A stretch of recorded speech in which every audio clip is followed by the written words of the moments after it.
कैसा होता अगर हम अपने ही सोलर सिस्टम के किसी और ग्रह पर इंसानी बस्ती बसा पाते। हालांकि धरती को अलविदा कहने का वक्त अभी नहीं आया है। हमारी धरती अभी हमें कई हजार सालों तक और पाल सकती है, लेकिन क्या स्पेस में किसी और जगह इंसानी बस्ती बसाई जा सकती है? हालांकि चांद को छोड़कर हमने अब तक किसी दूसरे प्लेनेट पर कदम तक नहीं रखा, पर हम इंसानों को कल्पना करने से कौन रोक सकता है? आइए जानते हैं इन्हीं कल्पनाओं के बारे में, जो फिलहाल तो हमें असंभव लग सकती हैं, लेकिन इसमें कोई शक नहीं है कि इन्हीं में से कुछ कल्पनाएं भविष्य का आधार बनेंगी। हमारी सौर व्यवस्था में कहीं जीवन होना हो, लेकिन ये अत्याधुनिक कल्पनाएं हमें सोचने पर जरूर मजबूर करती हैं कि क्या सच में हम किसी दिन स्पेस में इंसानी बस्ती बसा पाएंगे। शुक्र ग्रह पर बादलों का शहर।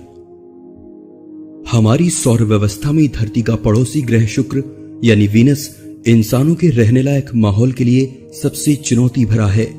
इसकी सतह का औसत तापमान 500 डिग्री सेल्सियस और वायुमंडल का दबाव धरती से 92 गुना ज्यादा है। साथ ही इसकी सतह पर छाए बादलों में सल्फ्यूरिक एसिड की भारी मात्रा है, जो हमारे शरीर को आइसक्रीम की तरह पिघला सकती है।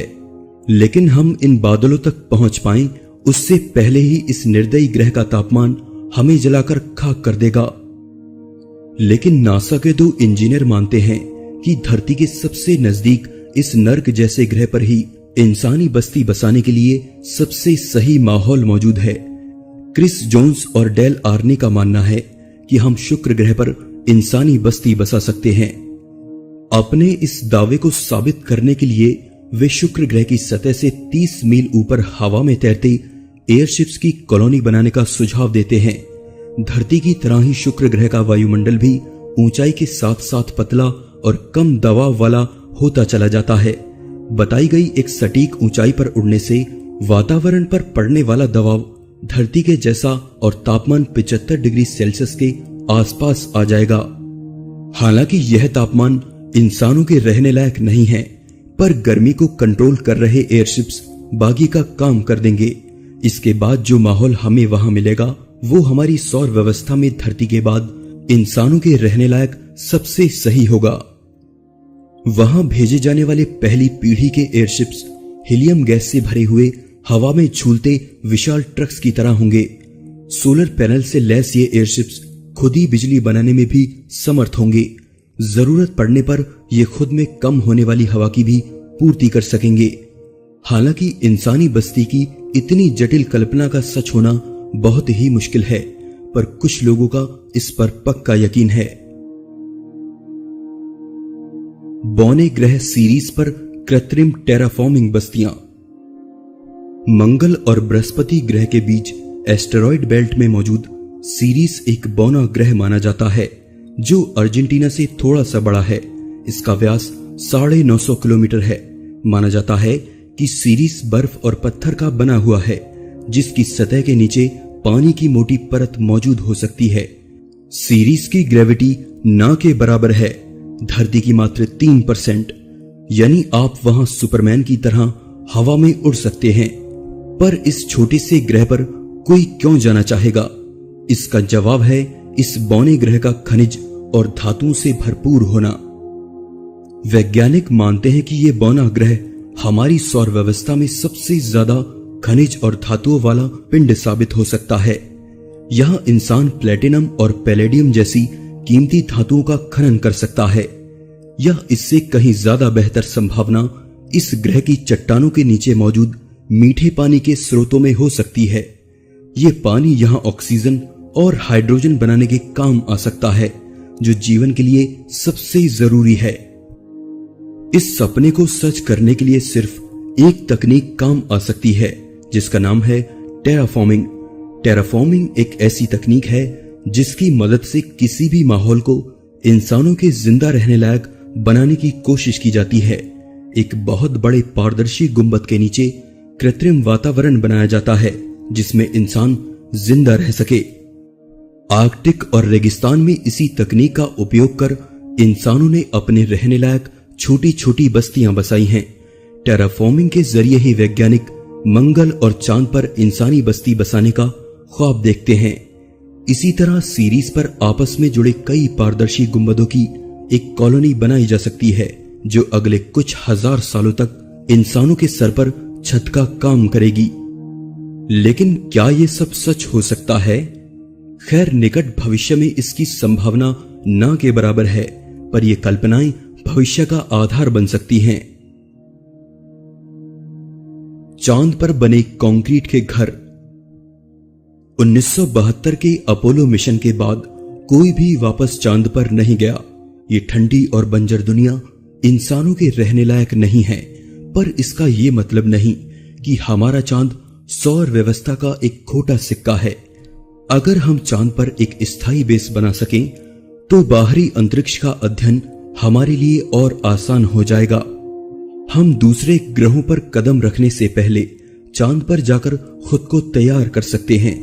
धरती की बजाय चांद से दूसरे ग्रहों पर भेजे गए मिशन कहीं ज्यादा कम बजट वाले साबित हो सकते हैं। नासा ने चांद पर बस्ती बसाने के कई सुझाव पेश किए हैं जिनका खर्चा $बिलियन में है। चांद पर लावा के बहने से बनी गुफाओं से लेकर स्पेस स्टेशन बनाने तक के सभी विचार वैज्ञानिकों द्वारा सुझाए गए हैं। लेकिन एक बिल्कुल अलग विचार हमें चांद पर ठीक वैसे ही घर बनाकर दे सकता है जिनमें हम धरती पर रहते हैं। जी हां, कंक्रीट के बने घर। 1992 में पदार्थ विज्ञानी टुंग जुलिन ने चांद से आए एक छोटे से चट्टान के टुकड़े का अध्ययन किया जो उन्हें नासा से मिला था। अपने इस अध्ययन में उन्होंने पाया कि चांद की सतह उन पदार्थों से भरपूर है जो कंक्रीट बनाने के काम आते हैं, जिसमें इल्मेनाइट नामक पदार्थ की मात्रा सबसे ज्यादा है, जिसमें आयरन और टाइटेनियम ऑक्साइड काफी मात्रा में है।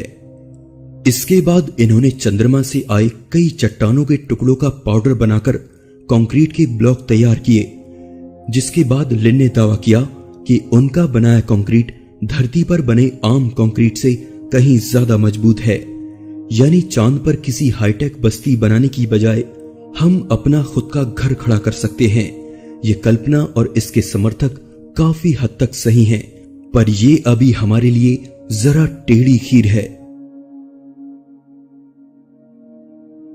कुइपर बेल्ट पर बना शहर।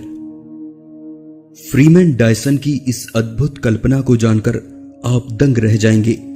डायसन एक भौतिक शास्त्री, ब्रह्मांड वैज्ञानी और गणितज्ञ होने के साथ साथ मैक्स प्लांक और एनरिको फर्मी जैसे दर्जनों अवार्ड से सम्मानित एक वैज्ञानिक हैं और इनका सुझाया एक डिजाइन अंतरिक्ष में बस्तियां बसाने के क्षेत्र में क्रांति ला सकता है।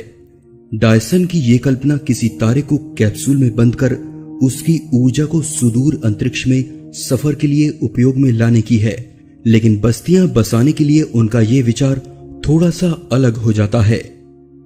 डायसन कल्पना करते हैं कि उनकी डिजाइन से नेपच्यून यानी वरुण ग्रह के आगे कुइपर बेल्ट में मौजूद कॉमेट्स पर हम बस्तियां बसा सकते हैं।